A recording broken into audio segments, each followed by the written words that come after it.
Então, vamos só finalizar essa amiguinha que ela tá chegando agora, cheia de coisas. Ela fala assim, ó, tenho 31 anos, meu marido é obreiro, eu tenho que dar testemunho, mas me sinto mais parecida com você, sabe? Aceitei Jesus com 16, fiquei morrendo de vergonha de ver vocês lendo minhas besteiras, Só que meu marido há 3 dias, quando chega do trabalho, tá ouvindo você, Caio. Ele disse que esse homem, como é que é? Ela não pontua as frases dela. O Caio, tá ouvindo o Caio. Ele disse que esse homem vai desviar ele. Eu tô calado. Ele falou de você. O marido dela falou, esse homem vai me desviar. Eu tô calada. Não quero convencer ninguém de nada. Só quero me sentir livre, poder usar a bermuda. Olha isso, cara. Puxa vida, né? Já leio o site. Você já pensou? Aí ela volta. Olha isso. O que me chama a atenção é a simplicidade de tudo, que há 15 anos eu procuro. Algo parecido com o que eu li nos evangelhos. Olha isso, cara. Que na igreja era tudo diferente, mas hoje o coração está mais duro que pedra e incrédulo. Não confio nem acredito em ninguém. Eu escuto, olha isso, cara. Eu escuto a Calypso escondido. Ela gosta da Joelma e do Chimbinha. Tá escutando Calypso escondido, brother. Porque eu gostava muito de dançar, mas eu parei, minha filha gosta. De repente. Eu não tô proibindo ela de dançar. Como é bom, liberdade, Caio. Poxa vida. Ela tá escutando Chimbinha escondido, do Levador. Tem uma música dele que ele fala Levador. Ele usa Calypso. Dançar é muito bom. É isso aí, Caio. Dançar com a família, dançar com a mulher, dançar com os filhos. Dançar é uma maravilha, meu Deus. A Bíblia está cheia de dança, de celebração das coisas com dança. Dança de todo mundo. O corpo é santo, a expressão do corpo não é sensualidade, é vida. Então, o que eu tenho a dizer a você, minha amiga, é que o mesmo Deus que pegou você lá no YouTube e trouxe você para cá e já levou você ao site, está fazendo você reler os evangelhos e entender que o que você tinha não parecia com o evangelho, o que você está encontrando parece com o evangelho, ele vai completar essa boa obra no seu coração, no coração do seu marido, não tenho a menor dúvida disso. Você mesma vai concluir que isso continue a ser um trabalho entre Deus e você. Eu abro mão de ter qualquer tipo de influência, que o Senhor que começou, que Ele mesmo pegue você pela mão, leve você às compreensões que você precise, do mesmo modo faça com seu marido, para vocês viverem a liberdade santa, sóbria do Evangelho, da graça de Deus, para que vocês aprendam qual é o mundo que tem que ser aborrecido por nós, qual é o mundo que tem que ser amado por nós. Você entendeu? Quando se diz que Deus amou o mundo, Ele amou o mundo. Como é que João poderia dizer que aquele que ama o mundo, o amor do Pai não está nele? A não ser que se esteja falando de duas categorias diferentes de mundo.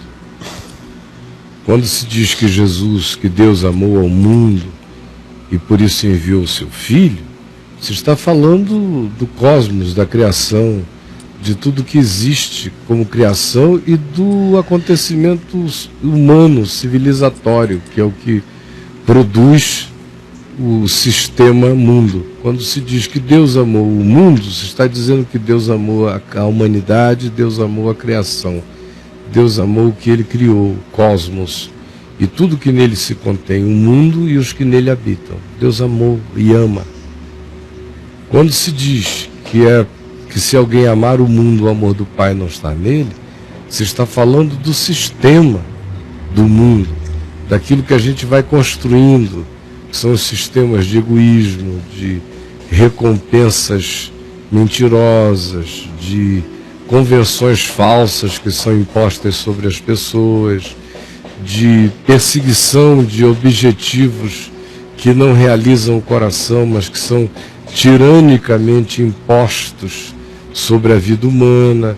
Se está falando de todas as teias do ódio, da vingança, da amargura, da mentira, da fofoca. É desse mundo que se está falando quando se diz que se alguém amar esse mundo, essas coisas, o amor do Pai não está nele.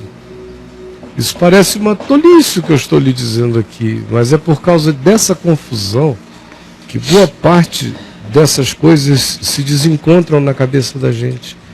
E as pessoas vão ficando esquizofrênicas.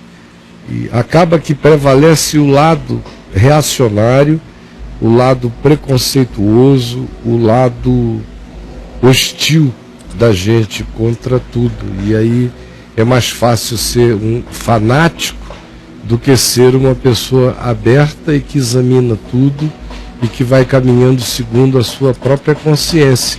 É mais fácil aceitar um pacotão e seguir sem pensar.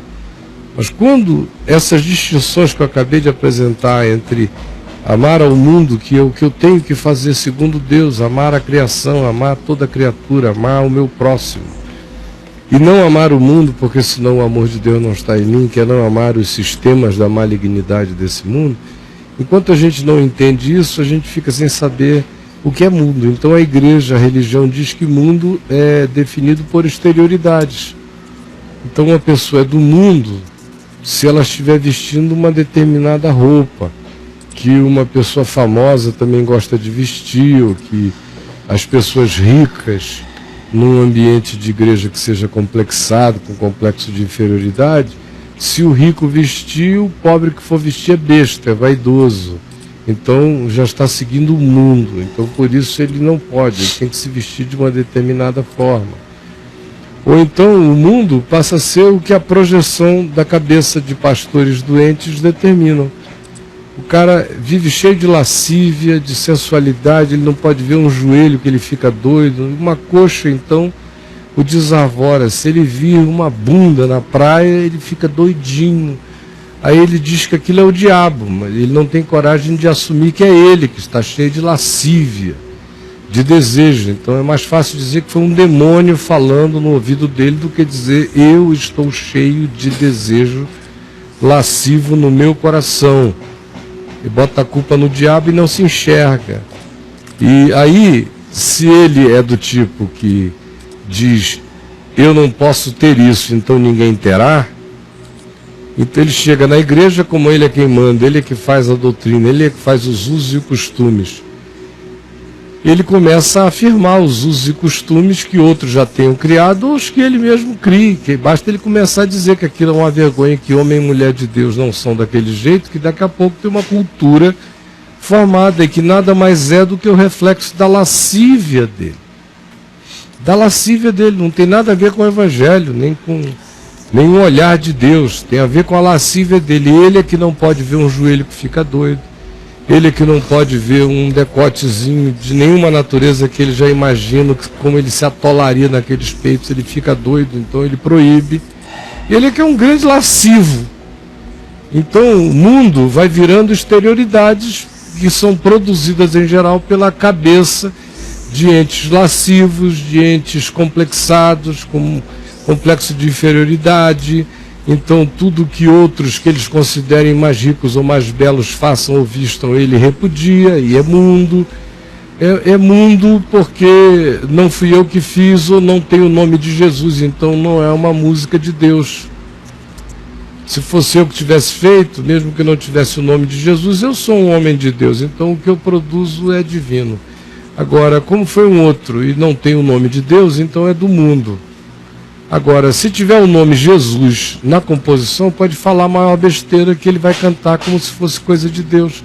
Mas é só doença da cabeça de quem ficou assim, com a mente totalmente presa e condicionada. E os processos de construção dessas coisas, como Paulo diz em Colossenses, no capítulo 2, leia lá Colossenses no capítulo 2, Paulo diz que essas coisas são a produção, esses usos, esses costumes, de mentes lascívias.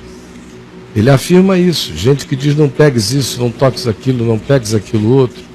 Tem aparência de santidade, mas não tem nenhum poder contra a licenciosidade, contra aquilo que entra no coração da gente como lascívia.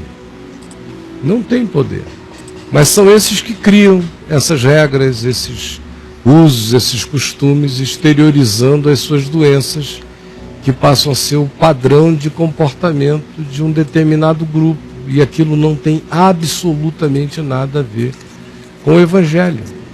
E assim como isso que eu disse agora, milhares e milhares e milhares de outras coisas que são praticadas como parte da vontade de Deus para o comportamento humano e que são apenas extensões ou de costumes de uma época ou de uma cultura de um determinado país, e aquilo foi trazido por missionários e virou hábito cultural de uma igreja num outro país que agora cultua aquilo ali como se fosse um modo divino de ser. Ou então é a projeção do desejo ardente ou lascivo ou complexado ou adoecido de quem quer que lidere e que vai estabelecendo essas normas para as pessoas seguirem. Depois de um tempo, depois de uma geração, aquilo ali já faz parte do Evangelho na cabeça dessas pessoas. Aquilo parece que é mandamento de Deus. E quem não se comporta daquele jeito vive muita culpa, muita angústia. Eu sei que tem muita gente nova chegando aqui conosco agora no Papo de Graça. É por isso que eu estou repetindo e dizendo essas coisas, para ver se devagar, eu não tenho nenhuma dúvida de que isso seja lento como processo de compreensão e, sobretudo, de libertação. Mas devagar você vai ficando liberto disso. Uma hora você olha e o que existe em você é Jesus, a esperança da glória. O que existe em você é o olhar do Evangelho. E aquela montanha de coisas que não eram Deus, que não eram Jesus, que não eram palavra de Deus, que não eram Evangelho, que eram construções humanas pesadas e insuportáveis, foram jogadas fora. E nesse dia não se assuste.